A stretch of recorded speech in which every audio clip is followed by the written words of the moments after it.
How do you do like intros and stuff? Do you like? So I have a clip that plays for 10 seconds, Yeah. I think, and then just say, "Hey Maciek, welcome to the All Walks of Life podcast. It's a pleasure to have you on." Oh, thanks for having me on. I remember you coming on my podcast a while back, and that was fantastic. That was a great conversation, wasn't it? Yeah, we talked about a lot of things like free speech. I remember, like cancellations and stuff like that, and like the role of the media. So yeah, it's really interesting. To be fair, really, I've been looking forward to this conversation because I think you were one of the first people who brought me on to have a conversation with you, and I feel you were really you were welcoming in the sense that you would entertain viewpoints that may not have been your own in that sense. Yeah, 100%. I make a big deal out of like I think a lot of people will tend to kind of cut off at certain points if there's something that they don't agree with. They'll tend to there'll be like an idea, let's say, or a path that you'll take intellectually that they'll go like, oh no, like 100%, like, oh, I won't even entertain that idea. It's just too horrific for me, or it's just so beyond anything I could imagine. And I think that's really negative because I think one of the main things that I think is important, even from like a philosophical standpoint, is being able to like fundamentally challenge your ideas from like the very lowest level. So like, why is, for example, like even like simple things like why is murder bad? Why is just from the very bottom up, you need to have like a philosophical standpoint that I think like you can challenge and that you can kind of respond to criticisms of. Because I think for a lot of, I'll speak to people and I'll ask them about how they feel about certain topics, and they'll say, oh no, I disagree with you. But the important question I always ask afterwards is why? Why do you disagree? And I'll continue that on, and at some point people get annoyed and they're like, why do you keep asking me? I just disagree with you. But no, the important thing is you need to have a reason for your disagreement. And I think a lot of people don't kind of move past certain. There's like one level at which they go like, no, I don't really, I just disagree on this, and then don't explore that any further. And I think that's like a massive like detriment to... I think you've put it brilliantly there. Why do you think that is though? Like, why do you think people are creating these echo chambers almost, that they would they would only entertain points of view as you put forward that they're of their own, and it's like they keep validating themselves just listening to the people who think alike in that sense. Why do you think that's happening? I think a lot of it, so fundamentally it's like psychology. So there's phenomena like cognitive dissonance, which you basically, it allows you to hold two contradictory viewpoints at the same time. It's something our brain does really well. It's like when I can prove someone wrong, and I can say like you've just contradicted yourself, but in their head somehow they're still maintaining that idea.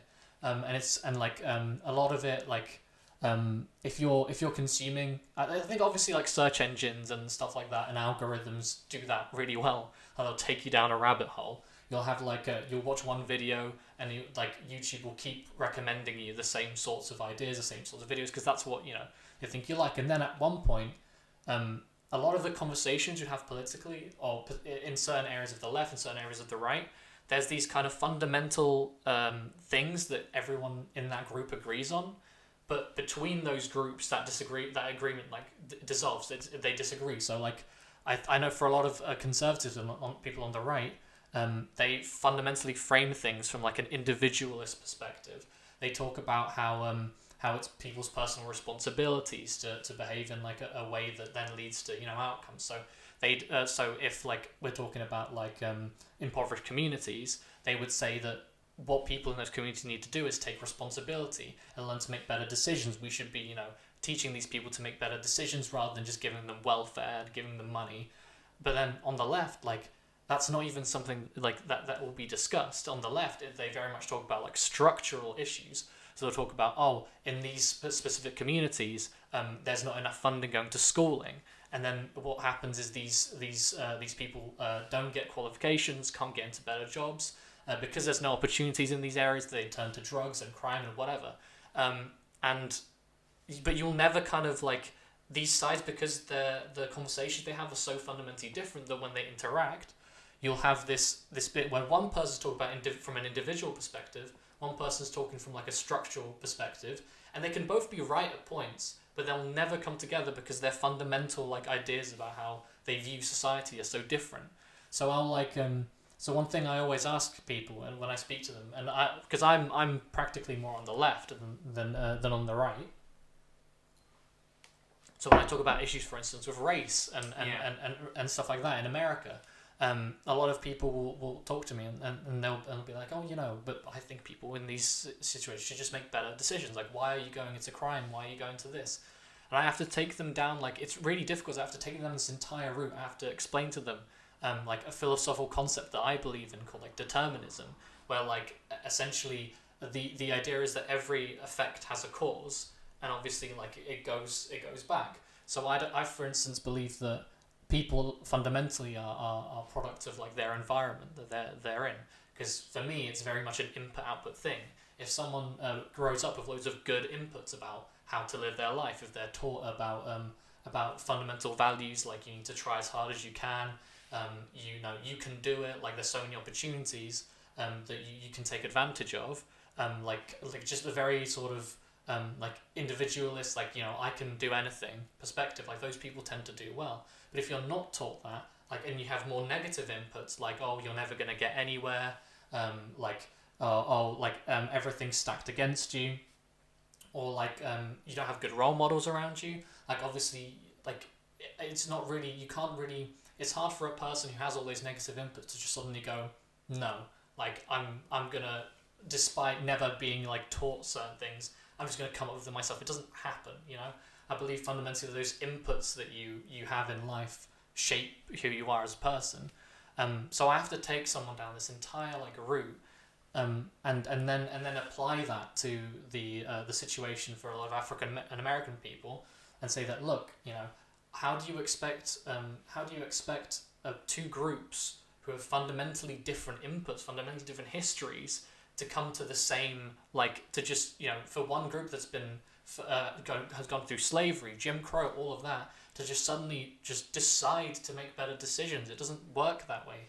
But then they'll also agree with me, because I'll say, yeah, but I agree on, like, if I'm talking to a person, if I'm talking to someone one-on-one, or like on an individual perspective, 100% I will tell them, you have to you have to try hard. You need to go into education. Don't stay out of like criminal activity. It's not a good, like, I would push that person individually to make better choices, but from, like, a policy making perspective, if we're talking about, like, governments and what they should be doing and how do we encourage these communities to do better, it doesn't really help to just go, personal responsibility, because how do you change that personal responsibility? And I think when I explain to people things from this perspective, they tend to be a lot more receptive, but that's because I've had to do all the work of, like, fundamentally building up my case. And a lot of people, if they're told, if, like, they hear someone go, like, oh, why don't they just make better decisions, will just go, oh, are you saying that, like, these people can't make better decisions? Oh, you're being like why, surely it's, like, the government's job to help these people. And they'll kind of just say things because they have those fundamental assumptions, but they won't, like, go any deeper. And I think I think going deeper and starting from, like, ground one, like, kind of philosophy, helps to kind of logically explain how you think. I think that's really important. I totally agree with these points that you're putting forward. And I think this was sort of the crux of the discussion we had when you had me on your podcast. Yeah. And I've said this previously as well, that something I stand for is equality of opportunity, but I don't like the doctrine of equality of outcome. Yeah. And I would like to get to know your views on that, but I generally feel I understand the perspective that some groups have been discriminated against, and I understand that why society would want to, let's say, give them, let's say, an almost a better shot at, let's say, getting a job or whatever industry we may say. Then my qualm with that is that how long will, like, where would that take us? Like, how many groups, how many individuals would we have to account for? And I believe that if we keep doing that, be it blacks, be it, let's say, South Asian minorities, be it LGBTQ, whatever, I think when we would actually stop, it would have to be the individual, and that's when we'd have to look at them. So I'm all for equality of opportunity, but I'd like to know what... so to be fair, I haven't met anyone who... I met one person once that I was debating with that said that they wanted equality of opportunity, but I apart from that one person, I don't think I've ever met anyone who who doesn't want who doesn't want equality of opportunity, that wants equality of outcome. So I'm 100% equality of outcome, equality of opportunity. Not equality of outcome. Don't want to muddle those things. I don't want. They both sound exactly. So everyone's like equality. Yeah, that's a great thing. Equity, yeah, sure, we'll have that too. But unless you actually understand what it actually means. So I'm definitely not for equality of outcome. I want equality of opportunity. And fundamentally, the way I'd like society to work, and it's a bit, it's slightly utopian. It's not as utopian as other ideas, but ideally, I'd like a system that you don't have to. So right now, the way a lot of governments work is you kind of let the system do its job, and it does it imperfectly. You'll have people in really harsh poverty, people getting extremely, extremely rich, and then there's like redistribution afterwards. Yeah. Ideally, that redistribution wouldn't have to happen because you'd create a system that allows meritocracy, and then allows for basically like equitable outcomes to happen naturally. Because I don't like the idea of like a government being able to just take from other people, give to others, and decide. Yeah. I'd ideally like a government that enforces certain standards and laws that lead to equitable outcomes, and that's kind of why. So the way I deal with communities that are underprivileged is fundamentally, you have to deal with things from like a structural level, improve schooling, make sure that there's rules in place to protect people from discrimination and from stuff like that. Obviously, because we live in the society and as it works now, a lot of that will include taxation and redistribution in a certain level. But ideally, that's kind of like a means that I think that's not an end of it. Ideally, you progressively make that society less and less about redistribution and more about like just fairness happening, like as a structural consequence. What do you make of the Marxists and the communists who, and like genuinely like I feel that they're sort of misinformed because some of the examples that they put forward and some of the examples they reject even of what actually was a communist state or which states actually upheld communism, I feel they're not looking at the bigger picture. So when you're having discussions with Marxists or communists even, how do you approach that? It's difficult. So it depends what sort of Marxist and what sort of socialist, what sort of communist, because they're kind of umbrella terms, but there's a lot of people within those that have different views. So I think the people I find kind of most reasonable on like the socialist stuff is like market socialists. So they're people that kind of want more kind of cooperatives. They want workers essentially to have like a democratic say in companies. And I think that's interesting because I think that lends into my idea of like not redistribution.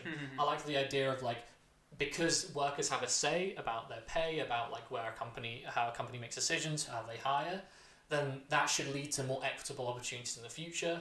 And then you don't need that redistribution. You don't need as much government intervention because the rules in the system mean that workers are better represented. And I kind of like that idea. But I think there are people who do, and it's not all socialists, not all Marxists, because some will like some have these sort of they don't necessarily like government as well. But there are some that see government as like a necessary sort of kind of step towards communism. And I think the issues I kind of have with that, and this might be like, I don't want to say it because I'm not massively like informed. Haven't read that much into Marxism. I know that's one of the things that they really talk about, like you haven't read this bit of literature or whatever. But I think fundamentally when you have situations where government makes more and more decisions, I don't know how that necessarily turns into then like less government and no government in the future. And I don't know. I'm not anti-government intervention. I think it's important in certain situations. It's just I think a good example is looking at how like Lenin gained power in Russia, and one of his main issues was that he didn't think that the Russian like peasantry and the Russian like proletariat were knowledgeable enough to be able to make decisions about like to be really truly communist and truly like have no governments and no state tell them. So Lenin's like entire thing ended up being basically propaganda to try to set his view of what society should be like onto everyone else. And at that point, I don't know, there's a very thin line between like I wouldn't want a society like that. That seems way too authoritarian for me. You shouldn't have to, like, if communism is inevitable like Marx thought it was, I think it should happen, progressively as it was meant to. I don't think it should be enforced from a top-down perspective.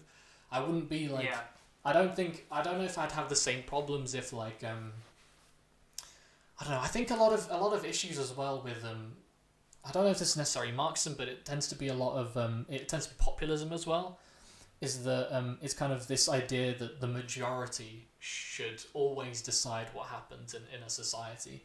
I think and fundamentally, it's why I didn't like Labour's slogan in 2019 being "for the many, not the few," because I think it's in certain situations those few are really important, especially when you've got minorities in communities, especially when you've got people who have like different views that other people would think are bad and horrific. But at the end of the day, I think seeing things from that individual perspective is really important. You should be able to, ideally, and in my society, like the ideally, I want as much freedom for people as possible, as much ability to make choices as possible, as much ability to like think as freely as they want, and I see that on an aggregate level.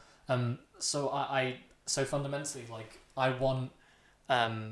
So the reason I want more equity and for people not to be poor is because I think not having money restricts the choices you're able to make and restricts the freedom that you have in life. So I'd want everyone to basically have the ability to make themselves as happy as possible. I don't necessarily trust this idea that someone else can tell you how to be happy, someone else can make those decisions for you, and I think that's kind of where I might differ from certain people. Certain Marxist elements have more authoritarian leanings, where they kind of it's right wing people with more fascist tendencies as well, because they'll say that they'll basically talk about society and only about society without talking about the individuals and how to make those like the kind of micro level, how to make people happy, and going back to like how the majority rule isn't always the best thing. This is why we have laws against discrimination and things, because although the majority might want, might want to be able to discriminate against certain groups, those groups, even though they're a minority, should still be represented. And the same goes for like fringe views. So I would never wish to ban like I'd never wish to ban any sort of like religions or ideologies that are in a minority in a situation. I think people, as much as I would disagree with them, I think people who, for instance, want to restrict immigration or who want to put tariffs on things or want to, as we were talking about Alex Jones later, are anti-globalism and anti free trade and things like that. I think I disagree with those people, and they are in the minority. But at the same time, I think that they should be able to, voice their opinions. Voice their opinions. The one instance where I kind of and this kind of I think I heard this from someone, a friend of ours, probably a common friend, and he said that because it was in relation to free speech, and he said, I think I'm paraphrasing him, so do correct me if I'm wrong, that you're okay with free speech for the most part, but there are certain things. Yeah.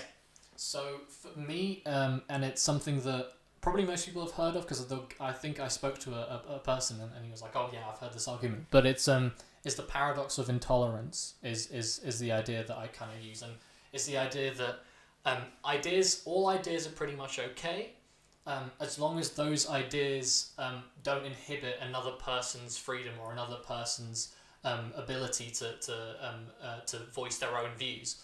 So I think one of the things, so like Reddit recently took down a lot of sites that didn't enforce certain rules about anti-discrimination.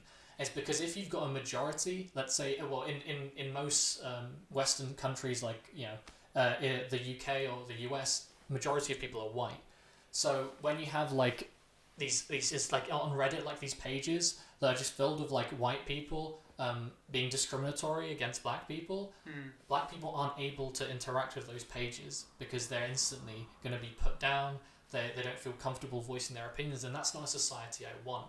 I want a society where everyone is capable of freely voicing their opinion without threat of like abuse or violence, and that's where I think the kind of the free speech sort of element stops. So if you are going around basically saying, oh, you know, this group of people are like degenerates, this group of people shouldn't be in our society, this group of people are like are terrible and bad and horrible people, then you are fostering an environment that essentially puts those people down and takes away their freedoms, takes away their ability to feel safe, to voice their opinions without retribution. I think that's where it all kind of that's where the kind of the free speech absolutism ends with me. I wouldn't, for instance, as much as I think people should, as much as I think people should be able to have extreme opinions. Those extreme opinions stop to me as soon as someone starts being making anti-Semitism a massive part of their movement, or racism a massive part of their movement. Because fundamentally what you're doing in that situation is, as much as you may have the freedom and you may be able to increase your freedom of saying certain things, you're reducing the freedoms of others. And that's, I think one of the... and this happens in politics a lot as well. So you'll have like even something silly like a yard sign. In a lot of areas in Republican areas, Democrats, because they're surrounded by loads of Republicans, are worried that, you know, if they put a Democrat sign up, they're going to get hurt. Yeah. Or in Democrat run cities, Republicans won't express themselves because they're worried that they're going to get, you know, some sort of retribution, whether or not it be violent or like abusive verbally. And I think that's where I disagree with, I don't want a situation like that. I want essentially, like, I want a good, well-functioning marketplace of ideas, basically, where it's like if you have like a debate and you always have like a moderator, because at the end of the day, you don't want it to just resort to one person shouting abuse at the other person shouting abuse at the other, like or violence happening, and then nothing is achieved. You want ideally this moderator to make sure that things are done in a way that respects both people fairly, and so that they can interact and come up with like a solution, or maybe respectfully disagree about some things, but just in general. And I think that's something that that's where I see like regulation or like laws regarding like free speech to be put in place. So I'd like essentially anything that preaches hatred, or I guess the paradox of tolerance, everything that preaches intolerance, in the sense of like it puts down a group of people based on like an inherent characteristic, I think shouldn't be allowed, because again, like and some people disagree with me. Some people think that, you know, you should allow racists and other people to kind of spout these opinions, but I think that in general, I think these sorts of views are detrimental to both society in a sort of macro level and those individuals that then have to deal with being worried about whether or not, you know, they're going to get attacked in the street for looking a certain way or doing certain things. It gives me this sort of it creates like an environment where, even if necessarily isn't part of like law that you are abused, it is part of like the kind of societal structure and the way people treat you. This happened in Germany during through the rise of fascism and the rise of Hitler. There weren't necessarily any laws against Jewish people, but you had more and more of these kind of street gangs and these and people like not purchasing things from stores that were owned by Jewish people, trashing stores that were like, you had like Kristallnacht, you know, like, and this was before you had any, you know, governmental laws put in place.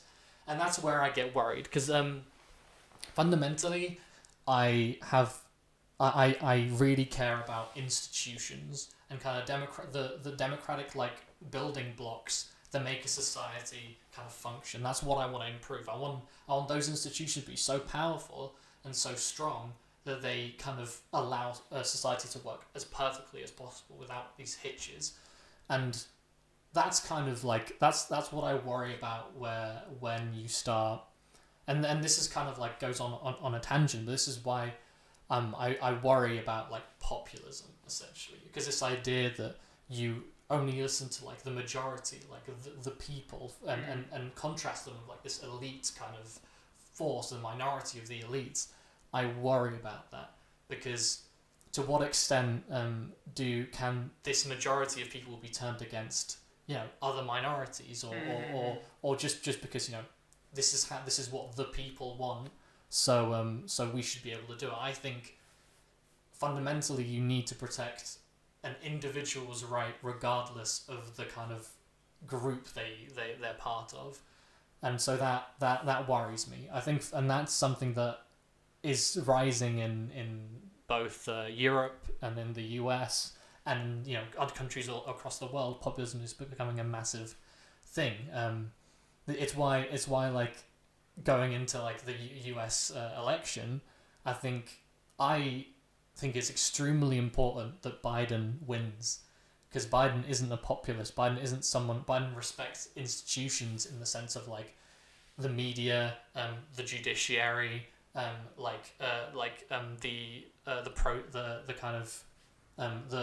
the way that things run, and whereas Donald Trump repeatedly attacks the media, and the media is one of the institutions that holds the government to account, repeatedly attacks the judiciary, another democratic institution that keeps kind of democracy alive, to stops the government just being able to do whatever it wants. And I think regardless of whether you agree with media criticisms, I think they're important, whether they be from like the right, like Fox News, or from the left, like New York Times or CNN. Yeah. Like all of them are important, because as soon as you start saying that this part of news is fake, this part of news isn't real, you shouldn't listen to that, you're instantly restricting the information that people are allowed to use to make up their minds. And I get really worried about that. I get worried about that in the UK as well, because especially you see like Priti Patel in the Home Office attacking what I think she called them like political judges or something like that, attacking these the judiciary for making decisions based on law, and it's decisions that she doesn't like. But at the end of the day, we don't want a situation where the government can just do whatever they want without any checks or balances, where they can just like make a decision. Because fundamentally, as much as we elect our like MPs, there's like a 4-year period or 5-year period in the UK where you can't do anything. You can't just like you've already elected them. You can't take those votes back. Yeah. So you need checks and balances to stop people who you've elected do things that you wouldn't have elected them for. Who keep who when for instance this was massive it's happened in what's the country in Hungary. In Hungary, where the president just declared emergency powers. Like he just went like no one elected him to do that, but he just emergency powers. Luckily I think he gave them back eventually, but you don't want to take that chance. Yeah. Like once someone's got those powers, like you can go anywhere, and you can and one of the main things that it's an extreme example, but I use it because it's something that I've read into, and it essentially is I'm worried about things going that way in certain countries, especially in like Eastern Europe. It's like when you had the Nazis take over Adolf Hitler, when he won elections, he wasn't in a majority. He was part of like a coalition government. People underestimated him, but one of the things that he did, and he did very effectively, was infiltrate the media, infiltrate the judiciary, infiltrate the police force. So at the end, it wasn't hard for him to do whatever he wanted without any sort of checks and balances, and that's something I'm worried about. Like the Conservative government here are considering putting basically a crony, someone that's on their side, into becoming chairman of the BBC. What were we talking about? Populism. Populism, yeah. Well, I'm just a big institutions. Yeah. Like this, I'm really worried about erosion of like trust and faith that people have in the media, the judges, the police forces, things like that. Because fundamentally, or like even the army, because if Donald Trump decided I'm not leaving the White House, the people who are going to stop him doing that are the army, the police force, the media, the judiciary.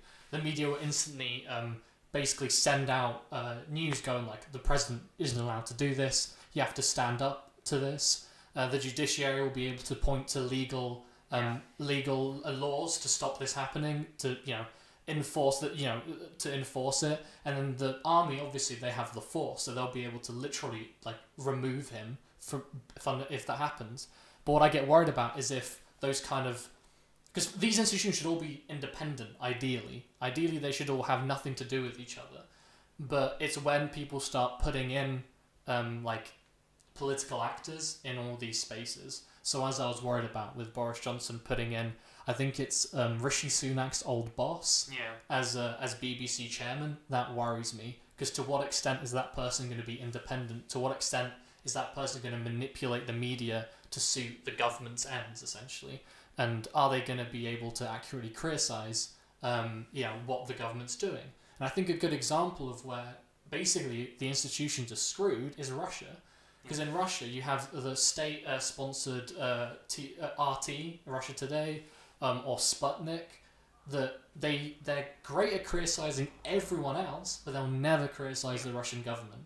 None of their news stories will ever criticise anything the Russian government's doing.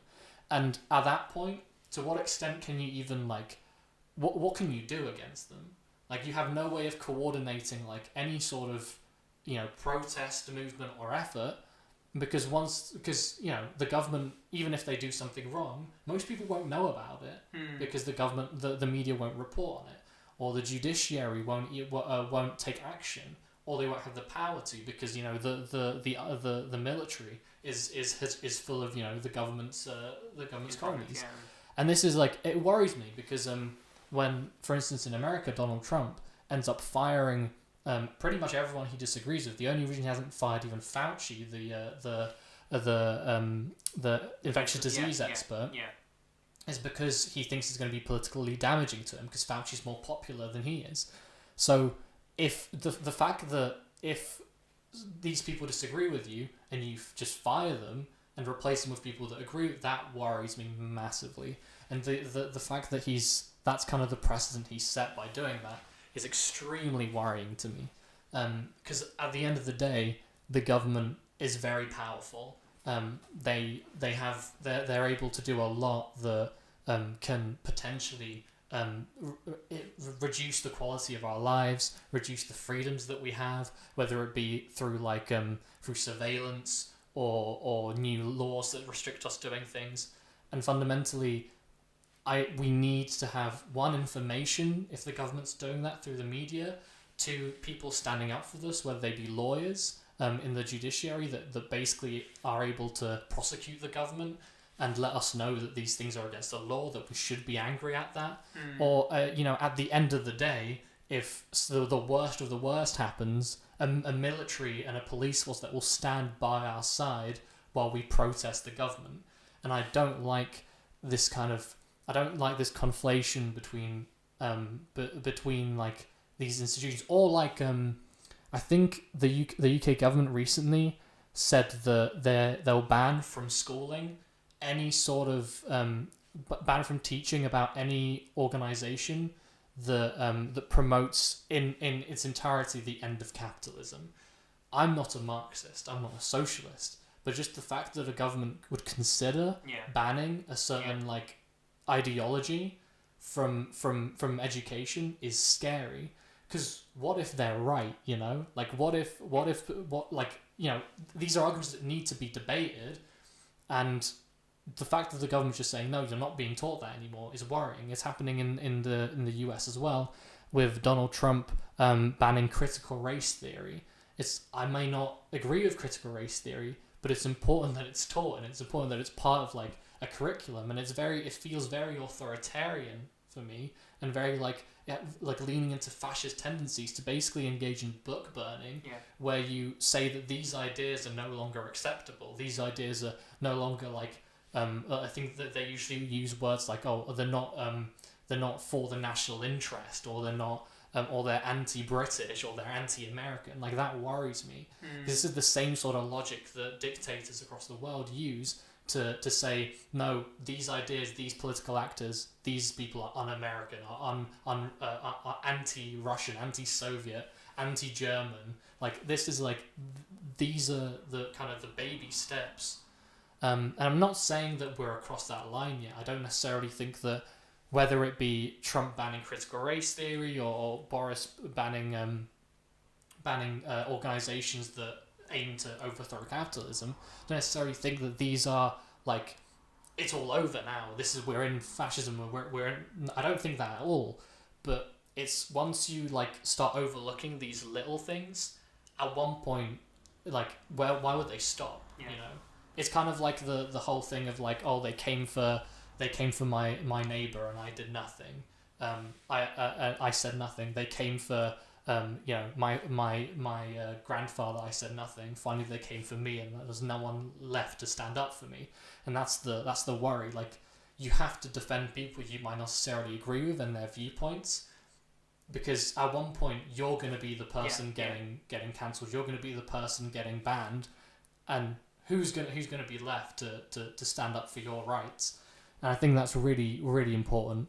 And it's why I kind of hope that after the pandemic, and seeing how these kind of populist style governments deal with these situations really in a quite an effective way, I think people will start being like, oh, actually the media is really useful. We need to know when like we need to know when like the government is messing up, like with test and trace, or with in the UK, or when for example you later find out that Donald Trump knew how serious the pandemic was but underplayed it on purpose because he was like, oh, what if they panic?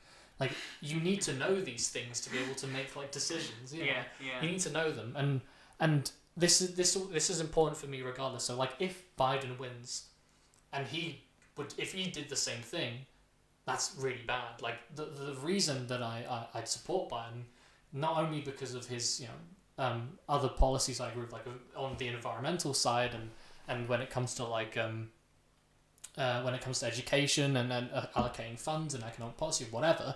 But I don't think Biden, to the same extent that Trump, would attack the media relentlessly, and call them fake news and say that these stories aren't reality. He might disagree with certain, like, he might say he disagrees with Fox or something, but I don't think he'd call them fake or wrong.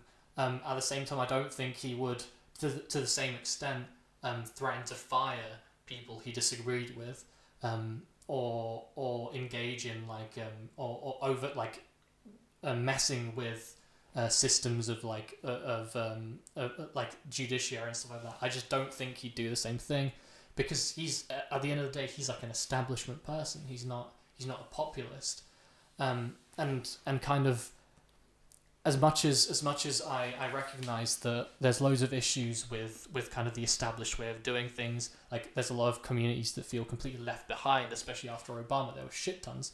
But I think the important part is get the establishment guy in, and then keep fighting. For me, I think that you can push Biden, whether it be through protest or through like local politics.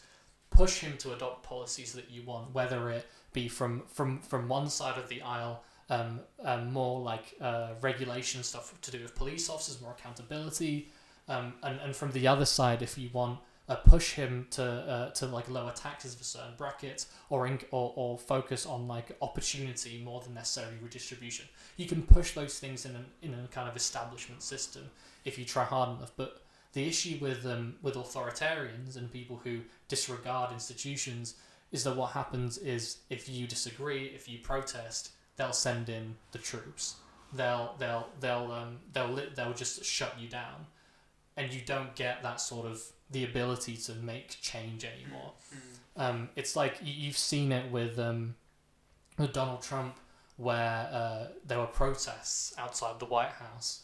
And he literally just got the military to just complete these ones in particular, completely peaceful, just goes and like I don't know if it was smoke bombs or stun grenades them out so he can like walk out and show like his show of strength, and that's what worries me, because that is the same sort of like that. It seems very very authoritarian, very fascist to me, and I get worried. It's not necessarily that we're there, it's just that there's these little signs, and I think if we let these sort of things keep going, it can lead to then down the line some really serious problems, especially because in America, it might be a bit here as well, but I think it's just mostly in America that you have these two camps, whether the Republican Democrat camps, that live in completely different realities.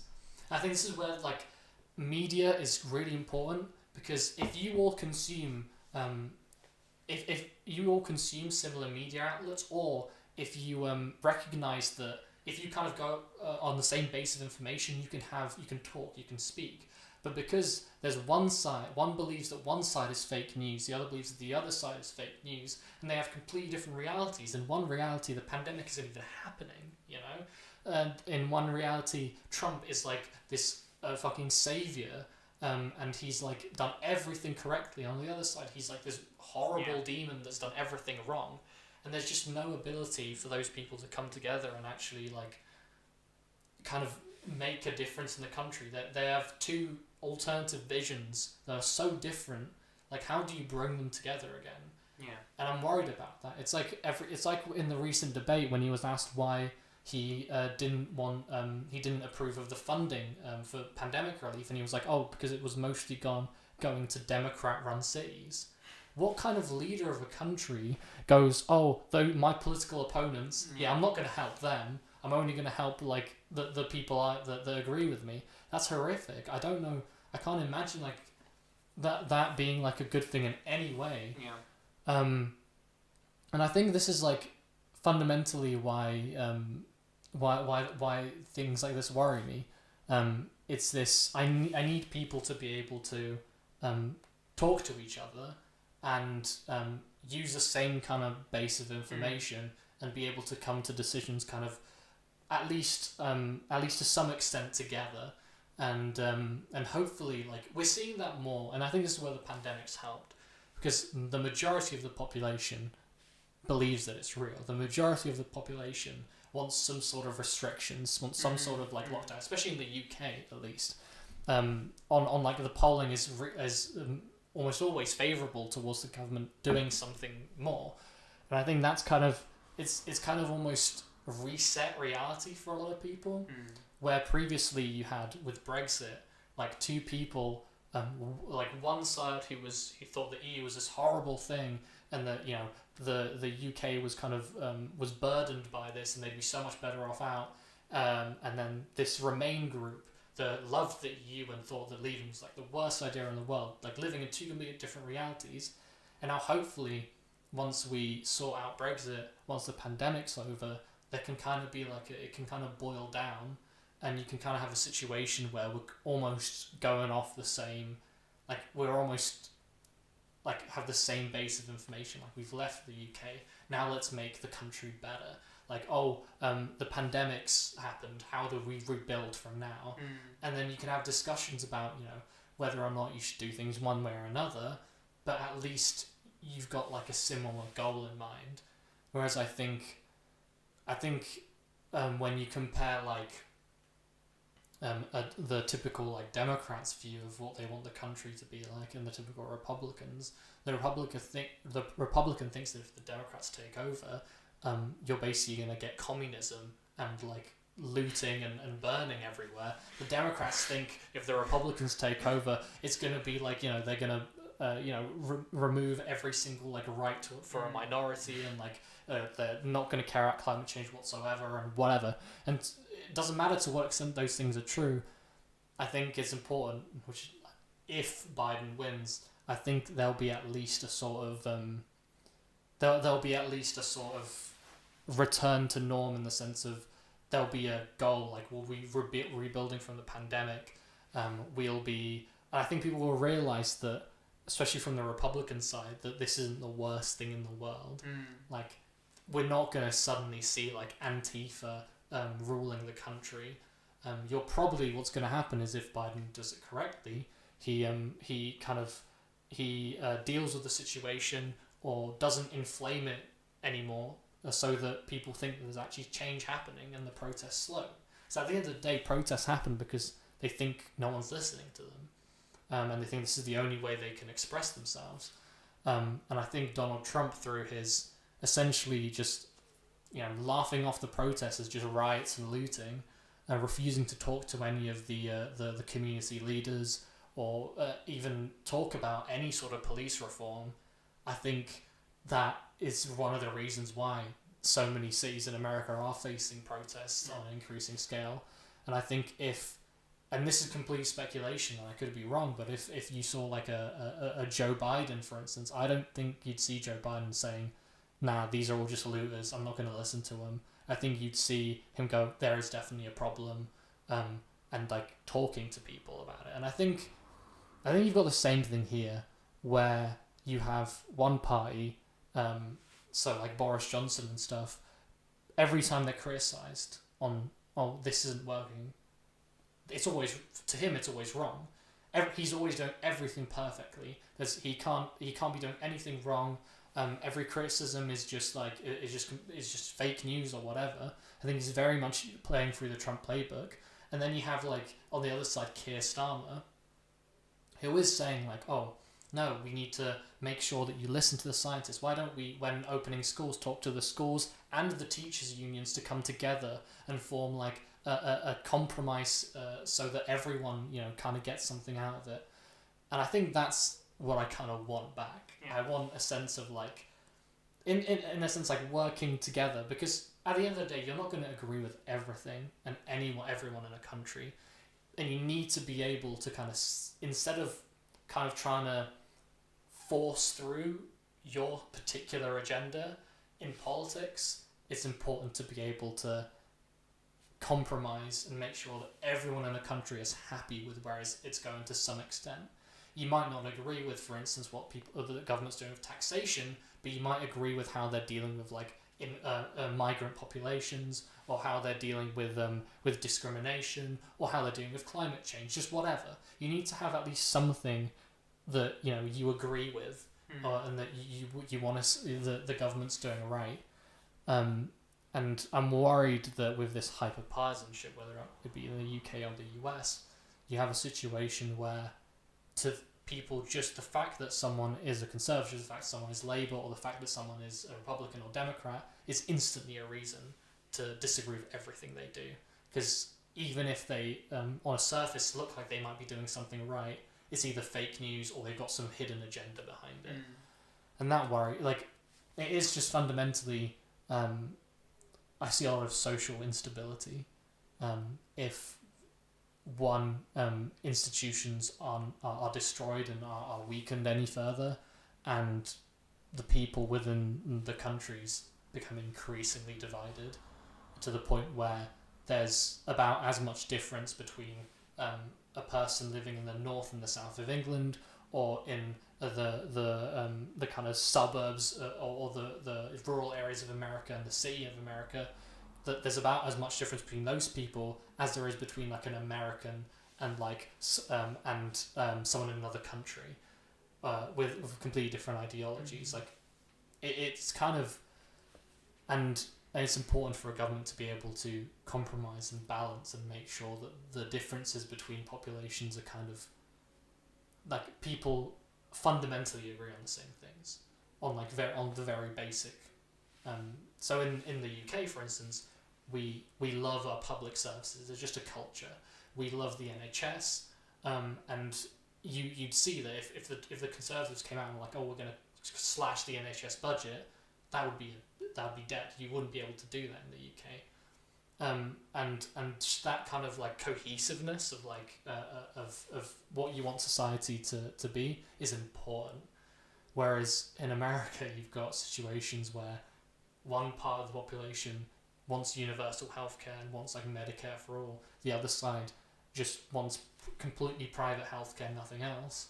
And then, like, what is the culture linking these people? Like, what is the like fundamental belief that like links those groups together? Here, as much as you might have disagreement over certain topics. Hopefully, you want the UK to do better. You want you want public services to be funded right. You want police to be to act fairly, and that's good. But as soon as the differences start increasing, as with Brexit, where people basically one side thought the other was racist, the other side thought the others were beholden to these overlords and these establishment people. That's what I'm worried about, and we're seeing it. I think there's more. There's going to be I think it's called UK TV or something. There's going to be a new media TV program, kind of from a more right perspective, and that's fine. There's going to be another one that's going to be owned by Rupert Murdoch. That's basically going to brand itself over near to Fox News, so a UK version of Fox News. And as soon as that's fine, but as long as people are open to the idea of all these news sources are valid and they stick to the truth and the facts to some extent, I think it'll be fine. But it's once you have a group of people who only listen to one news, the group of people who only listen to the other, where you have these separate echo chambers, and then these two people just can't interact together. They don't have that. They don't have the familiar kind of values and information to kind of communicate together. And I worry because I'm part of the Labour Party, and I'm part of a group and groups where I'll talk to people, and these people who are apparently on my side, but will disagree on me on pretty much everything. And I know that we both want similar things, but it's because the information that they get is so fundamentally different from the information I get. A lot of these people I disagree with get most of their information off of just Twitter, and then they'll see all their Twitter hot takes that they'll see, whereas I make an effort, and I'm not saying that I'm necessarily better than these people. It's just that I'm very into politics. And I had a period in my time where I was in an echo chamber, but I soon realised I can't, and I use loads of different media sources, try to I spend a lot of time doing it. I realise not everyone can, but it is just sometimes really worrying to me where someone will say something that they got off, they'll talk about something they got off Twitter, and I know for a fact that what they're talking about is just false, because I've actually had to read articles and I've actually, or people will tell me, I think a good example is with, how free school meals has become a massive issue. And I have people come to me and be like, oh, Labour and Keir Starmer have said nothing about free school meals. I think they're showing a real lack of leadership. I want Jeremy Corbyn back, because he'd say something. But then I'm sitting there and I'm watching Prime Minister's Questions every week, and I know that months ago, Keir Starmer literally brought free school meals up. This was something that was constantly pushed by the Labour Party. They pushed a bill forward that the Tories voted down to extend free school meals. So these are people who are on my side, but they're just running off of completely different information sources.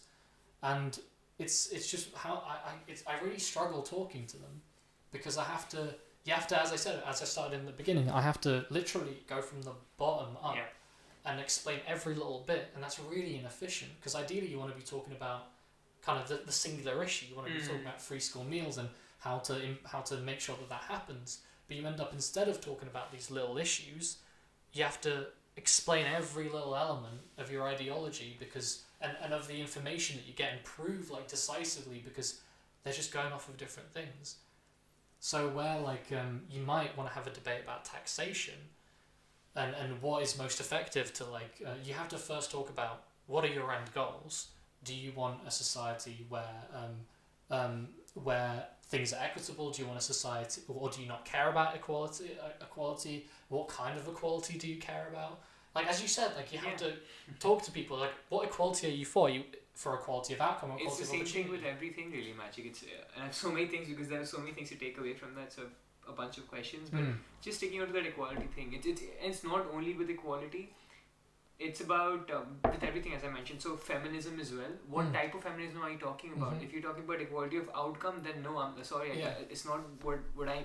That's not my perception of feminism. If you're equality of opportunity, then yes, all poverty. So that's the same thing. If we don't define which we actually stand for, then that's a problem. I This feel. is where so much confusion happens, but in like the trans rights issue. Yeah. Because you'll get people who just don't really, they're not engaged in See, politics. I feel, and I think what a major essence of this comes down to is that you almost start associating yourselves with these identities.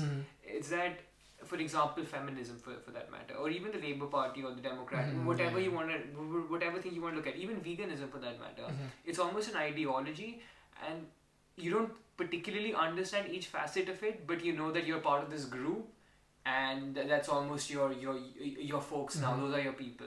I feel that's a major thing. And I think in a lot of situations you might not necessarily understand, as you said, every aspect of it, but if someone attacks an aspect, even if you don't know about it, of that ideology, you'll instantly be defensive. Yeah. So you might not know. So someone might, if you're a vegan, and so like I'm vegan. Like I try to limit my. But if someone comes up to me and goes like, oh, this aspect of veganism is damaging the environment or is making like a harm, and I don't necessarily know about it, right? Like I'll instantly defend it anyway. I'll be like, oh, I'm sure that's not what's actually happening, and I'll like block it.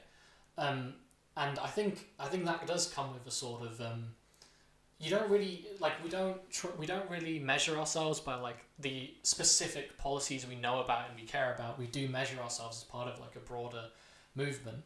And so one of the things I disagree with, I'm a Labour Party member, but I don't think that free education is useful, especially given the system we currently have. Okay. And I get loads of debates. The debates are organised, the Conservative versus Labour Party debate, and they picked the topic of free education, and just they assumed that if you're part of Labour, you'd be for free education because that's what the party kind of stood for last election. But I'm not. Yeah. And it made it difficult because I spoke to people and I tried to ask them why they believed in free education. I kind of gave my point across. And I want the same thing as them. I want more people to have access to education. Course, yeah. I want people, especially at university, to not have to get like jobs to be able to sustain themselves. I want them to be able to fully embrace like education. And so I was just saying that like currently in the UK, you don't pay any of your loan back. It's not even counted as a loan on like credit cards. You don't pay any of your loan back until you reach a certain tax bracket. And then it's like, then you pay, I think you pay 9%. Not even pay 9%, but that's before. I think after you pay your taxes in general. So it really doesn't amount to much, and most people won't pay it back ever. So really, it's not that much debt. It's only those people that earn loads of money end up paying it back in full. So I was like, as a Labour member, I like the idea that poorest people don't have to pay as much. So I'm for it. And I think the better way of ensuring that people don't have to rely on or don't have to work, poorest students don't have to work to be able to afford rent and stuff. I think just increase the maintenance loan for those people a bit more, because then they're going to be able to engage in education and it won't cost as much as just free education completely. But even though we have the same goals, like people will assume things about me that I'm like somehow right wing or that I don't care about that's it. where the labeling starts. Yeah, and exactly, and I think that's really really damaging. And I think I might exaggerate this problem to some extent because I tend to are the same as like a lot of people on the left won't accept my ideas. A lot of people on the right won't accept my ideas either because I'm kind of in that weird sort of like, and I'm not a centrist by any means, and I wouldn't call myself like I am still like I'd still say that I'm on the left. It's just I think I'm just in a more, I think I'm pretty pragmatic about my ideas. I think at the end of the day, I treat politics as like applied philosophy. So as much as I may have a philosophy that ideally I'd want to implement, it won't necessarily, like, I can't just barge in and say, oh, I want this utopia, you know? Like, at the end of the day, it's always steps, little steps. And I think a lot of people miss that. So, and I think that's, again, like, if you look at the Labour manifesto in 2019 under Jeremy Corbyn, he had a manifesto which I read and I was like, wow, like, a lot of these ideas sound fantastic, but how are we, like, do you think people are ready to, one, hear this, and two, are we going to be able to implement it?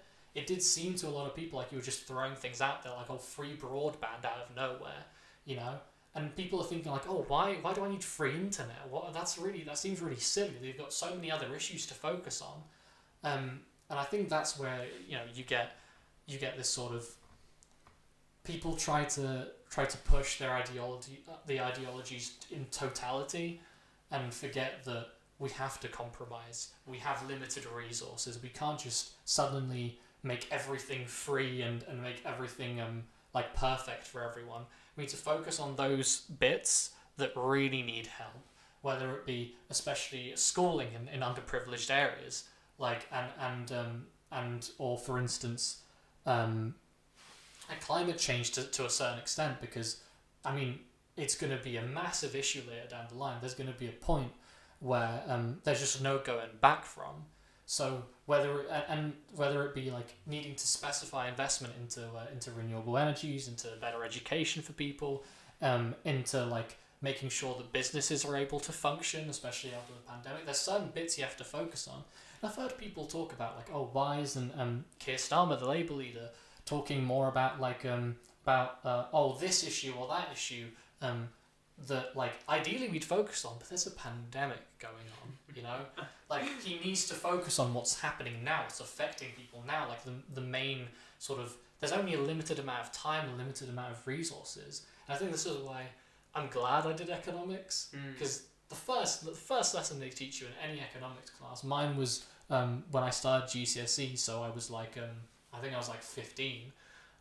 They just go, first rule of economics, our wants are infinite. You know, we want everything, but resources are finite. So we have to learn how to allocate those resources to best make us happy. And I think a lot of people forget that. I had someone literally tell me when I was arguing about free education, the resources aren't finite. They made the argument that you could just tax all the rich people and make everything happen. And to me, it's just like with you know, as much as, and I think this is fundamentally where I end up criticizing the left a lot, because they're the people around me and they're the people that I hear the arguments of most. And I don't want to fall into a habit of saying that this is like primarily a leftist issue, because the right have some really, really, really like damaging views. Like the fact that a lot of the right won't even consider climate change an issue, I think is so worrying. Or they just think that they just think that it will just sort itself out. Like, we'll just realize that, completely disregarding the fact that psychologically as a species we're very short-sighted.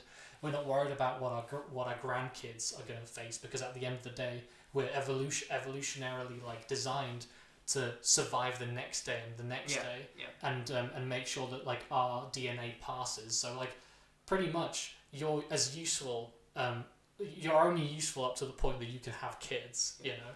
The kind of selfish gene aspect of you, it doesn't really, we don't evolve to better us as a society or as a species. We evolve to pass on our genes as effectively as possible, and I think just assuming that the free market can just sort out climate change when we're short-sighted people, like, do you think that like a 70-year-old like CEO at a company is going to go like, oh, you know, I really care about the fact that when I'm dead, you know, I'm gonna like the world's gonna be fucked. No, like people are like, well, you know, when I die, like who cares what happens to me, you know, like who cares what happens to the rest of the world. And I don't think people necessarily really give that much attention to those kind of really long distance. I think there was even a study done a while back, where they looked into what kind of occupies people's minds, and they found that the majority of people think on a short-term time frame and only about their very close community, so their families. And as it goes out, as you talk about longer time frames and bigger amounts of people care less and less and less. And I think, again, like this idea that you can just, like, that we'll just figure out how to get out of climate change through, just like without any pressure, any like help from like a, I just think is really, it's just not going to happen. We are very short-sighted. Well, if you're going to tell me, like, if you tell most people, I think they do this in polls, if you ask people, like, do you want to do something about climate change? Do you want more renewable energy to be used? They'll say, yeah, 100%. As soon as you add the caveat of, oh, your, like, energy bill's going to go up by, like, £5, £10, instantly, like, numbers fall massively. Because even though in aggregate, it's going to be better if we don't, if temperatures don't increase so much that, the planet's not livable anymore. But what matters to an individual is whether they can put food on the table, or whether or not they're going to have more money to spend on things that they like. So you need some sort of way of, you can't just rely on individuals to make these sort of decisions. These decisions have to be made on a kind of macro level. This is where I would defend certain government policy. I think a good idea is either a carbon tax, or I think economically there's been talk about like kind of carbon licenses, or like carbon where a certain amount of emissions that the companies can and then the companies can trade these kind of permits, and depending on the companies that really need the permits will bid them up and will buy and will spend more money on them, whereas the companies that don't will innovate out the extra cost. And I think that's a lot more of a you need some sort of way of quantifying, and I think it comes down to, like, in economics, it's like externalities. I think this is a very similar approach to GDP that China put forward. I think it's called the green GDP. So they subtracted out all, I don't know how they did this, but problem, I don't know if you've heard about this. So they subtracted out all the, let's say, externalities when it comes to an environmental aspect, and then calculated their GDP. That's really interesting. But another thing, in terms of climate change, in terms of us paying attention to our environment, there's this really interesting study done. It's in relation to when societies get more, let's say, they get richer in that sense. The individuals in those societies start paying more attention to the environment. So if you look at, so I come from India, and I've actually looked at this very close hand. So if you look at India, if you look at countries like Bangladesh, Sri Lanka, all these countries in Asia, you can clearly identify that environmentally maybe we aren't there, but maybe there are more wider issues to look at. So if you look at population densities in, let's say, Japan or Germany, they're really struggling when it comes to those things, because people are just working their socks off, and the government has to send those people home at 2 p.m. because there just aren't enough people. So do you think that it's not like I'm playing devil's advocate or anything, but do you feel like there is something to that? I think fundamentally, what or maybe is it only an extent to which it can go? You can't really account for everything when it comes to climate change with that approach.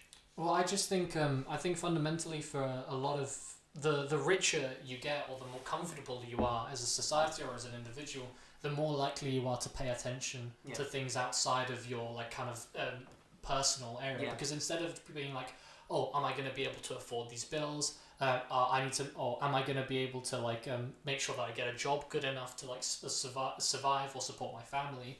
Once you're comfortable, you can start thinking about, like, oh, how do I make, the world better outside of just myself? And so this is why you get a lot of, like, and it's kind of like a joke or a meme that it's always like the middle classes. It's always like the white middle classes, like, who are all like who are trying, like, who protest and, like, make it's because they can afford to. Exactly.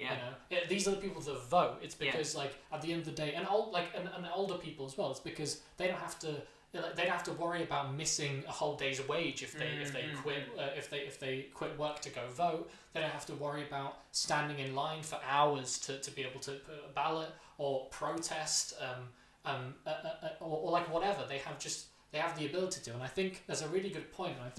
I mean, I don't mean to be like don't take this as me supporting this person, but Vladimir Putin in one of it, he made a speech and he was like, all you climate actors, how do you expect people in like Africa or people in like countries where they don't have they don't have the ability, they haven't had electricity, like Wi-Fi, like these like hot water baths and things like this. How do you expect these people to just go like, yeah, we're not going to have these luxuries because we need to save the planet? They're not going to care. People want at the end of the day, and I don't think it's a bad thing. People want to have luxurious lives to improve like their individual how their life is, and that's why I think that to a certain extent Western countries have a sort of responsibility to engage in so if a country in the I think a good idea would be just simply at some point, I don't know if this is feasible now, but just making sure that companies, energy companies that go off and produce infrastructure for other countries, do so with green energy. So that when they go, when like they're contracted by like a country, whether it's in sub-Saharan Africa or in like Asia, where they're asked like, okay, build us some energy infrastructure, it's it's solar panels or it's wind or it's whatever, because then you can have all the luxuries, you can have all the hot water, all the electricity that you want, and still not contribute as much. And I think it is genuinely a problem when I don't think anyone, and I don't blame people for this, I don't think anyone, if they're told like, stop having hot showers, stop like, or in the worst case, like, screw your job at the coal plant, like we're going green now. Like I think that's a really, like people don't like at the end of the day, as much as like you can tell people about how the world's going to end in 50 years, they're going to care about the fact that they've just lost their job and can't afford food. Exactly. So you have to be able to introduce these policies while not damaging the living standards of people, by these policies. And I think this is why I like the framing, and I think this is something that I have to commend even like the Conservative Party in this country, because they're framing it not as, oh look, you're gonna have to stop, you're gonna have to cut down on everything. They're framing it as, this is like, we're rebuilding Britain. We're gonna create green energy jobs, and I think this is what Biden's doing as well in America. He's saying, as much as you may lose your job at the coal factory, we're gonna give you a better paid job, helping build wind turbines and green energy infrastructure, and just framing it as this is progress rather than like the opposite, rather than like your lifestyle's going down. I don't like the argument of, oh, you need to watch how much electricity you use. Oh, you need to like make sure that you lower your consumption like in yourself, because fundamentally like no one wants a worse quality of life, and we can achieve we can achieve like net zero. We can achieve these green energy initiatives without making people's lives worse. And that's especially relevant to kind of developing countries, because how can you as a Westerner sitting there having like a hot bath every day, or like getting into your car or like going on holidays abroad, then tell this person that they can't have like that they can't have the same sort of luxuries, they can't use as much, they can't have air conditioning systems or light or use electricity. It's just, you can't do that.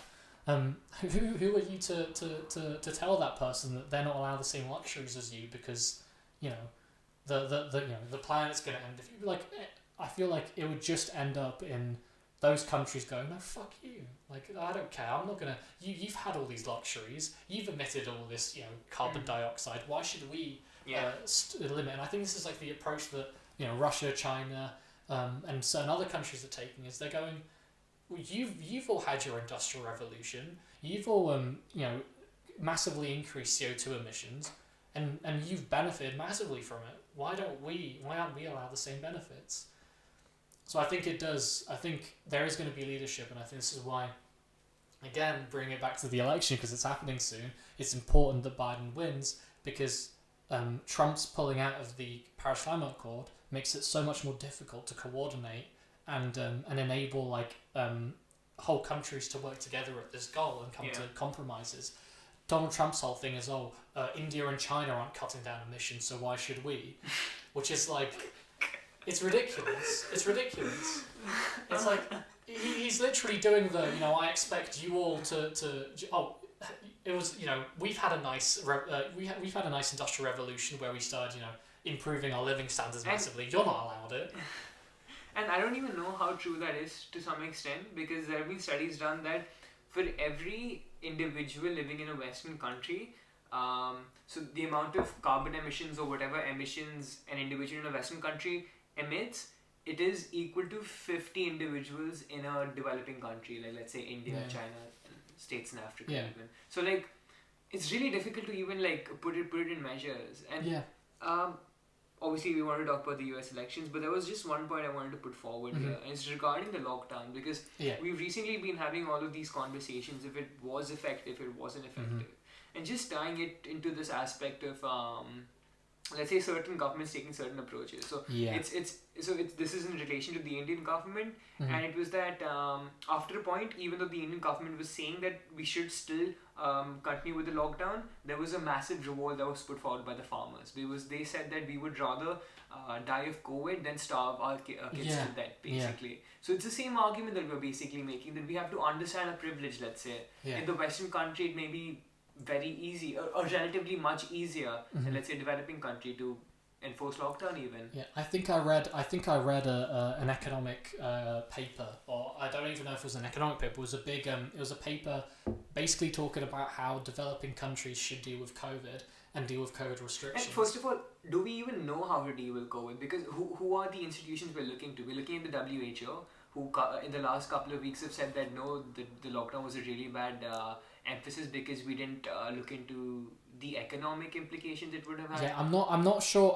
I remember this being done by I don't remember the institution exactly, but they were talking about essentially one of the main points of the study was you have to bear in mind food insecurity in countries, and you have to bear in mind that they might not have the infrastructure required to conduct testing on such a massive scale, or tracing, because as much as there's much more adoption of mobile phone technologies, it's still not the same at the same level as Western countries, to the point where you can, as you said, I have an app on my phone that with Bluetooth tracks who I'm with and can tell me that's not necessarily a luxury that everywhere will have, and to have to some extent. So they said that you will have to make certain compromises. You can't just tell people, as you said, that go into lockdown even if you starve, because you won't be able to have food. I think that the main thing they said is, in order for any sort of restrictions to be effective, you as a country need to have really good food security. You need to be able to somehow allocate resources so that these people can eat first. That's the initial step before you can introduce any measures. And I think if as you said, the Indian government is just going you're gonna have to you just have to stop. I think there's no way that anyone's going to listen to that. One, and because the if you're picking between a disease that isn't necessarily that fatal, and potentially has very long-term consequences, but you don't care about the long-term cognitive impairment that you might get. You care about the fact that you might die of hunger the next day. And I think that's something that governments and I think in general there is a sort of, people don't really consider especially, and I obviously this is me as well, because my education is primarily focused on Western countries. And even if you do development economics, all those theories were developed in Western countries. You had a lot of issues with in the past, especially with African countries, where the IMF and the World Bank would basically impose restrictions designed for Western countries onto these developing nations and just mess them up even more. Because again, like that's just like that's where economics really like it resides. It's mostly in developing countries, so it's hard to. There's really not that much research and that much effort. Not just because of bias, but because obviously like data collection in developing countries is not as robust as data collection in Western countries. There's less data and stuff to go over. There's probably a much fewer economists and stuff in developing countries and academics to pass through that information. So it's not just like completely like evil bias, but it is that there is definitely that, and I would definitely struggle. Anyone trying to impose, whether it be climate change, COVID restrictions, try to like copy and paste solutions from Western countries over to other areas of the world, because simply like they might not work. A lot of people. I remember I think there was a good case study, and this goes on to like foreign aid and charities and stuff. I think there was a charity once that aimed to basically provide shoes to people in certain areas of sub-Saharan Africa, and what this actually led to is loads of Western people put loads of money in to buy these shoes and distribute them, but what ended up happening was that they basically collapsed the entire industry in that country, because obviously if you could just get free footwear, you're not going to buy from like the producers in that area, and what essentially happened is that these industries completely collapsed, and you had loads more unemployment. Everything got worse, and I think there's been some sort of there's been some improvement there. So one of the ideas they put forward now is that instead of just buying shoes, you instead provide people with like tokens, or that they can use in their local communities. So instead of just getting free shoes, they get like a voucher to go and buy shoes in that area, or like certain money that's designated to that, so that they can then take that and spend it in their local communities, improving the companies in that area, making sure more people are employed, and I think that's a much better way of dealing with it. But there is a lot of the sort of, it's called like the white savior complex these horrible things going on, like we are glorious, white people are going to go over and solve all your problems. I took a trip to Uganda a couple of years back to help with the building of like a playground. It was just something I did, and the first thing they told you like when on like the introduction was we as a company try very hard to ensure that like this white savior complex doesn't happen. Your bosses are going to be like Ugandan people. You're going to be working, like doing all like the menial labor. They're going to be basically telling you like what to do.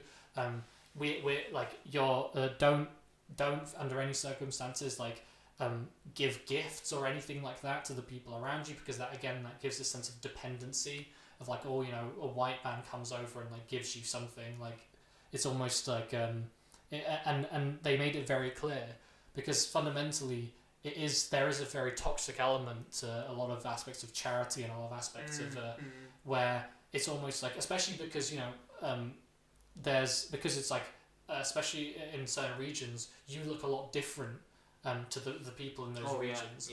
So there is this sort of association based on your characteristics and what you do, and it's almost like it's subconscious as well. Like I can speak from my own experience, because India have been under the colonial age for like so many years really, and even though I was brought up in international school and I was interacting with foreigners in that sense, and white people, let's say, if that is, there is still this this superiority complex, inferiority complex that you feel just subconsciously, because in the past that let's say white people have ruled over you, and you've almost been subordinate to them. So even if you know that you're simply friends and you're going out for drinks or for a meal even, that's subconsciously there, and you almost start acting at your best just when you're in a conversation with a white person, or whatever white person says has to be correct or has to be in a sense of authority. It's really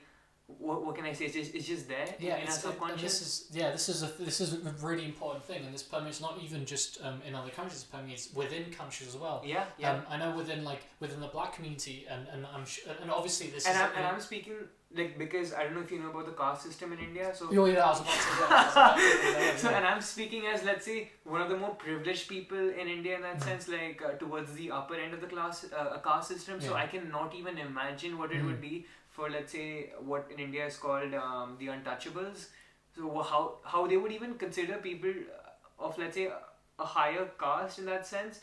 It's just not a good thing to even say out loud. You know what I mean? But that's how the structure is in India. But in a lot of black communities, you have this sort of bias even within those communities of lighter skinned people being somehow in some way subconsciously better in some way, because again, if you're living in a white majority country, that's the insinuation that you get, and I think that's really important to tackle that and kind of deal with those sort of inherent biases, which is why I know a lot of people have problems with kind of with certain levels of diversity training or subconscious bias or whatever training. But I think to some extent it's important that people realize that they're not bad people for having subconscious things. Everyone has them, and that it kind of makes you notice why am I even for even subconscious ideas of being necessarily it doesn't even have to be a race thing, but just someone wearing a hoodie, you know, in regardless of their race, that's kind of you have association of that being threatened. This takes us to the whole conversation about free will and determinism and all that stuff. Yeah. So, and I was listening to this podcast. There's this great computer scientist, and he has this podcast called the Lex Friedman podcast. So he's got this neuroscientist on, and she was talking about this essence that she sort of doesn't believe in free will and does believe in free will. It was a really complex conversation, but the essence was that, for example, something you touched upon, if I went into a restaurant and asked you a particular question, can you tell me the name of a few birds? The name of the few birds you would mention to me in a restaurant would be, let's say, chicken, turkey, goat, but those sorts of animals that you represent as something that you'd see on a plate rather. And I would ask you the same question if you were in, let's say, a park or in let's say, a sanctuary, and the questions would and the answers you'd give me would be, let's say, sparrows or something that you would see out in that sense. And I can sort of connect that to the whole question you were talking about earlier with aspects us subconsciously acting differently in presence of other people, or even with different clothing on. Let's say if you are wearing a hoodie on, I may assume this to be a casual conversation just because of the attire. Well, I think everyone kind of day to day realizes it, because each one of us acts different depending on the friend group they're with, or so if you are in a group, let's say for a uni project, you know, you're gonna act a lot different to how you are with your closest friends, or even within. I have friends that from back when I went in high school, back in London where I live, and I act completely different with those people than I do with the people that I've met at Loughborough, just because I've met them under different situations. We have different shared memories, whatever, and I think that's just something that we see day to day, and those are the things we notice. But this happens in any situation. I remember, I think for me, there's been situations where it's very rare for a white person to feel like they're in the minority, but it has happened to me before, where I'm surrounded by people who don't have the same skin color than me, or even when I was in Uganda, where I was surrounded by people who were completely different culture than me. Yeah. And even if I know that there's no logical reason for me to act any differently, you do, because there might be a certain degree of uncertainty there, or a certain amount of you might assume that you can't act the same way, because what if there's all these sort of things in your brain that go on, and they're not necessarily negative things, but they are things that exist, and they are things that you probably ideally we want to be treating everyone the same regardless of any a characteristic, or people get this when so if you see someone with any sort of disability, whether they be blind or maybe they're in a wheelchair, people who don't have those same characteristics will tend to be like a blind. Let's say if they meet a blind person, they'll be like, oh, I'll help you. They'll try to do everything they can to they'll act different than if they met someone who wasn't blind. But most likely, if you're blind, you've lived like that. You're independent.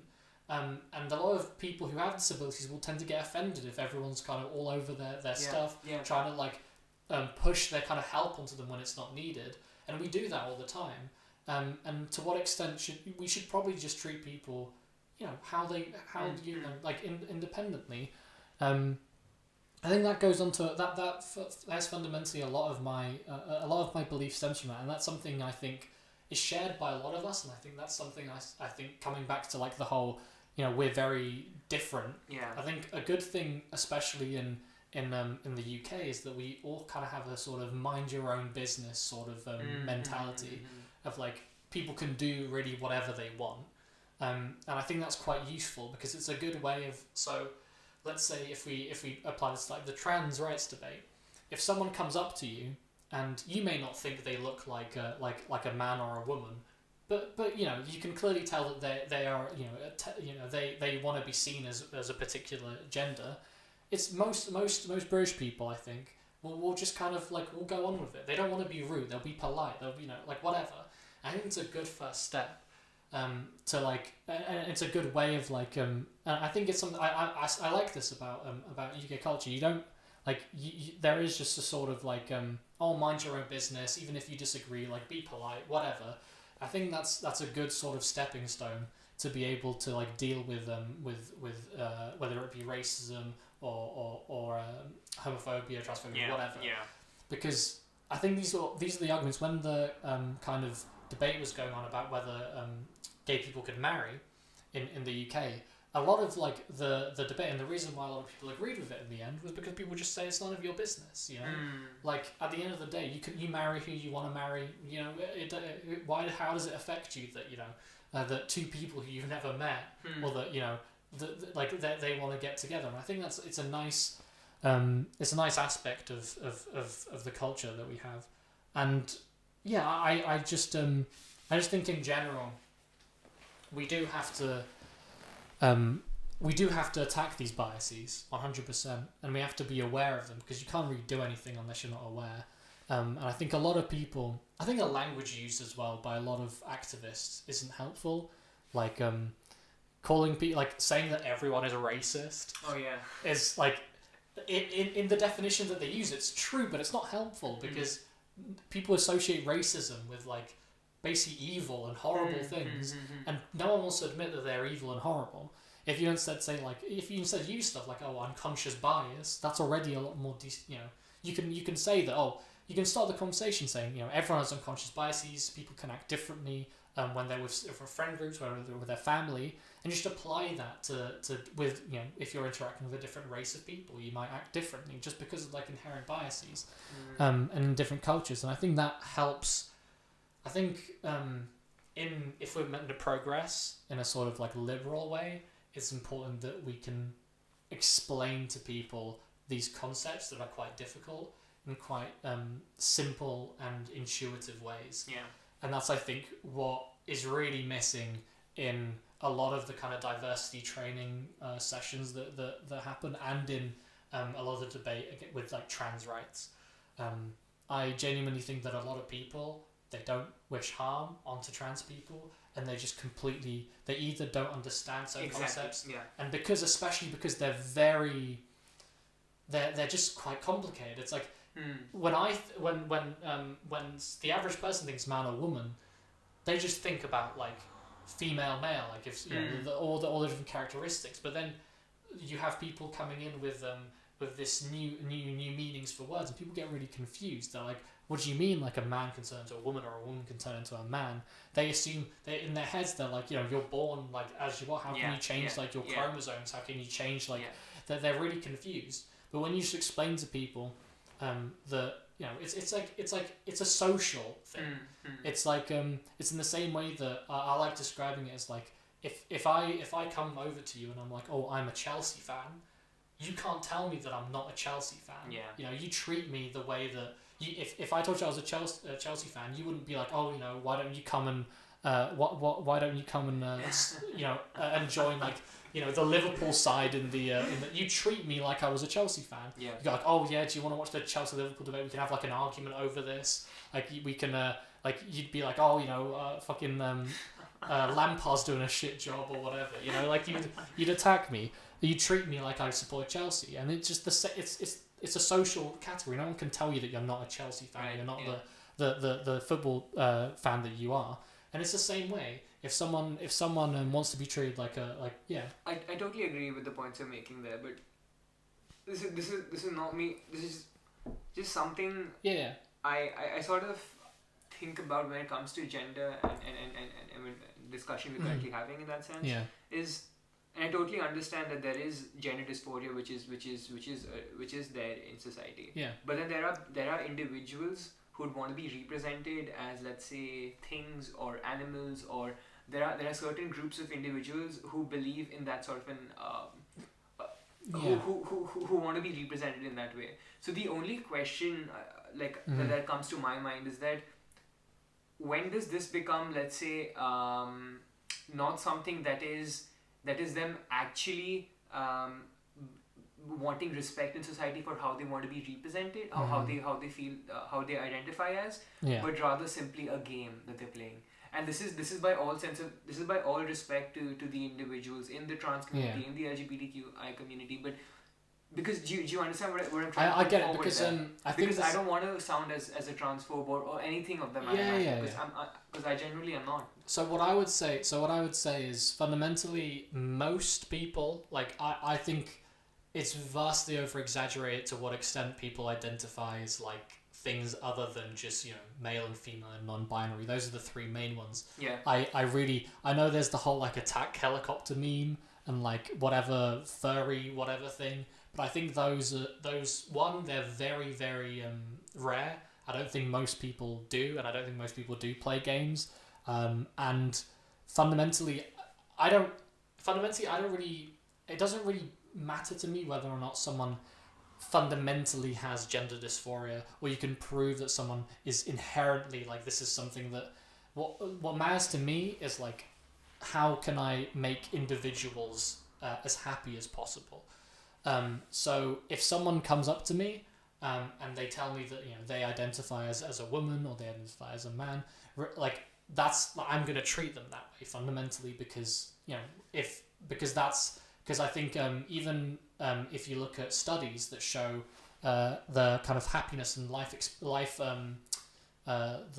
happy people are throughout their lives who have gender dysphoria or who have transitioned, the main thing one of the main determinants of whether or not they end up with bad mental health issues and committing suicide is how the people around them treat them. Yeah.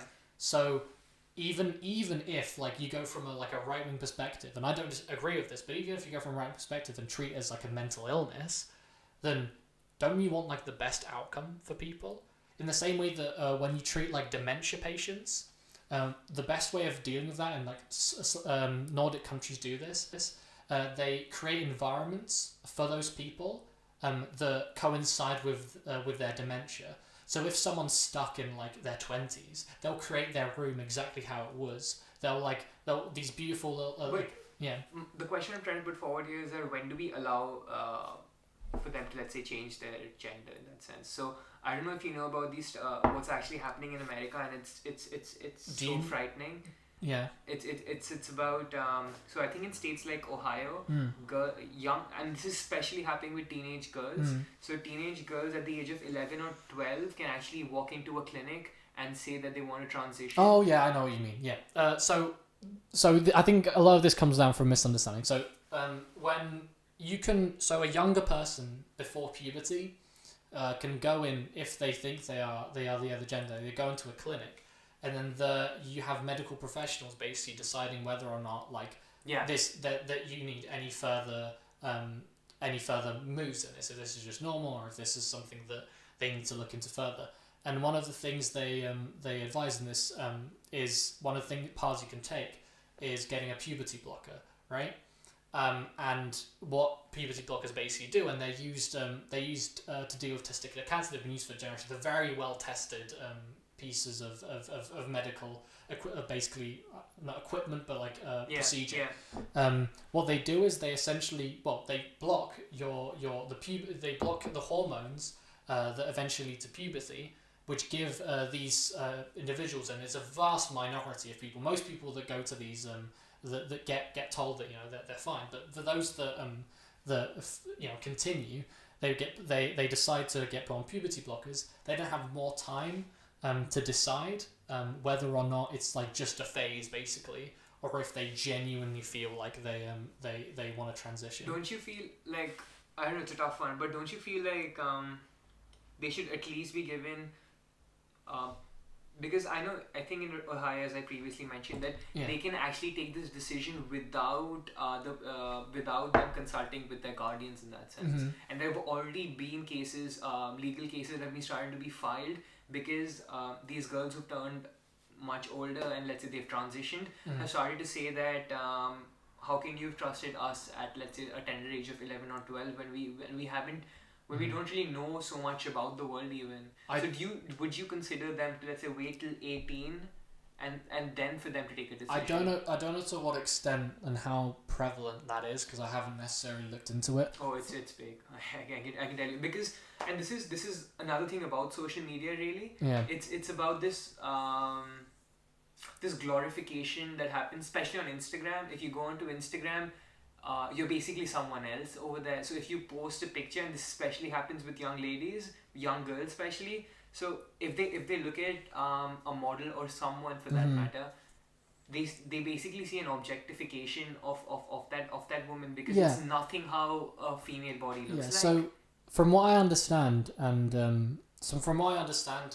when you go onto a puberty blocker, you can't actually go in and medically transition until I think over 18, I'm pretty sure. So you have this long period of time where you basically weigh up your options and you decide, and you have to repeatedly go to medical professionals to see what the best way going forward is. And so I think in the majority of cases, and I'm pretty sure I've seen studies on this, in the majority of cases, essentially people that go into because obviously the people know what they're doing, the medical professionals. They only put those people across for puberty blockers that they're pretty sure are going to end up transitioning. For the most part, these people transition and they're not happy with their transition. There are some people that decide that they don't want to transition in the end. They go off puberty blockers and they go through puberty as normal, just like later essentially, and they're all fine. So from my understanding, this isn't so much of an issue.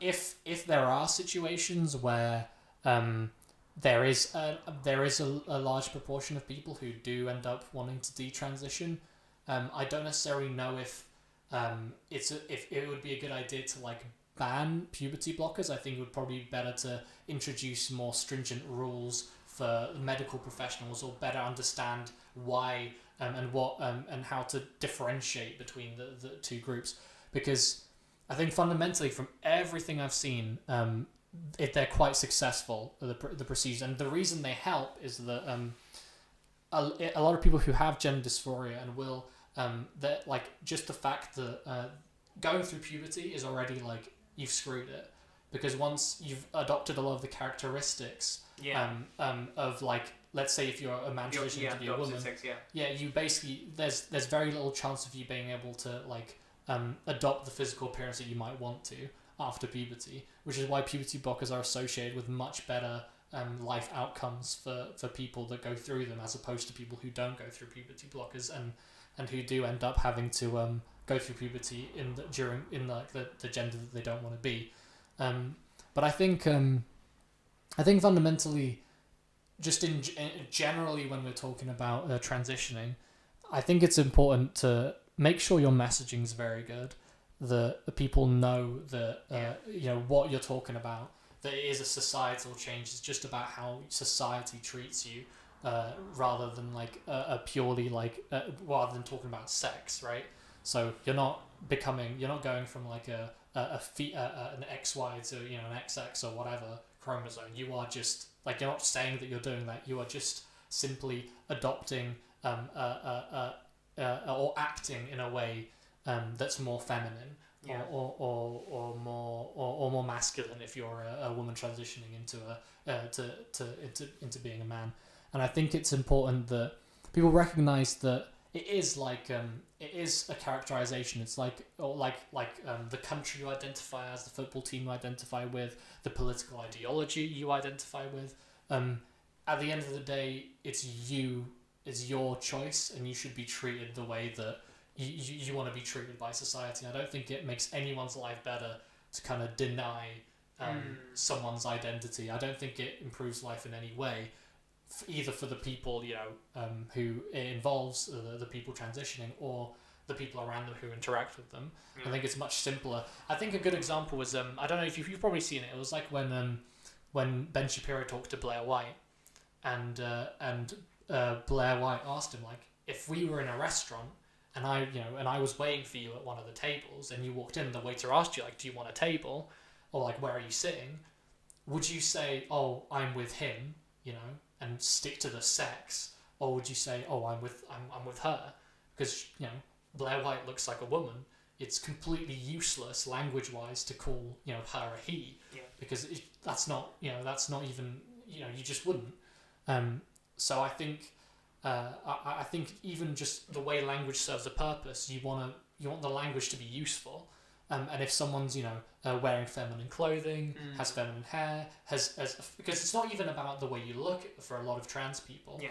It's about the way you act. It's like the way you walk, the way you speak, the way you might interact with other people. You might use different vocabulary. It's all of this stuff that kind of paints that kind of is like a stereotypical perspective, like what a woman is that we associate, and it's just more useful to treat those people as women than it is for men, because that's how they act, that's how they engage with society.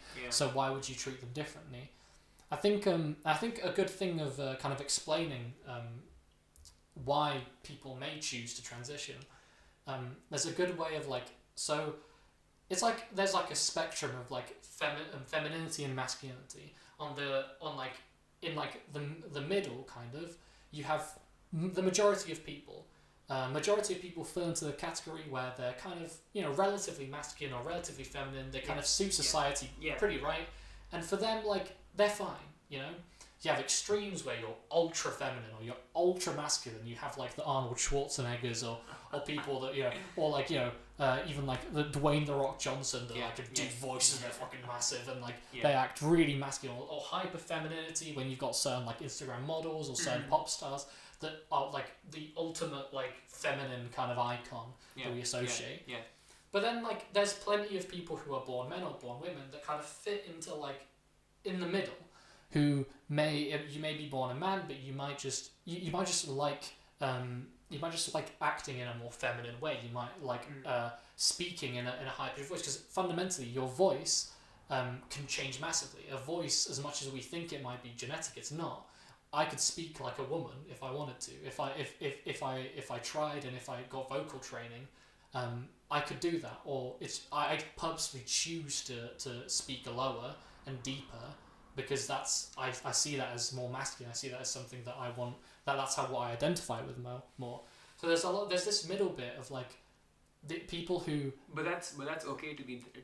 To have that. Yeah, exactly. So exactly. There are sexologists and neuroscientists even who've looked at this data, and they said that what often happens is that, and I think Dr. Deborah Saw's work, she's done some great work in this field. She says that what often happens when we were looking at these teenage girls, let's say at the age of 11, 12, and they believe that they have gender dysphoria and they would want to transition, what eventually happens, what most likely happens, is that when they grow up, they realize that they're actually gay or lesbian, rather than they are they would want to transition to another sex. So I feel that's also another thing that plays a massive role. I don't know to what I don't know to what extent that's true, because I know there was definitely theories about transgenderism where you had there was a theory that trans men that transition essentially just I don't know what it was called, but they were just kind of gay and want to have sex, and there was loads of these little theories, but these theories are fundamentally from what I understand, not backed by data, and I also don't think it's really useful to kind of conflate transgenderism with like homosexuality and stuff. I think it doesn't really matter. So I think a lot of our decisions that we make, and a lot of the whether or not with how we act or what we like, are formed by the things we see around us. So see, I do agree with that, but I do feel biology plays a massive role. I don't know what you believe about this whole thing that people talk about, that biology is sexist, biology is racist, and how to a certain extent it doesn't really even matter what a biological sex is.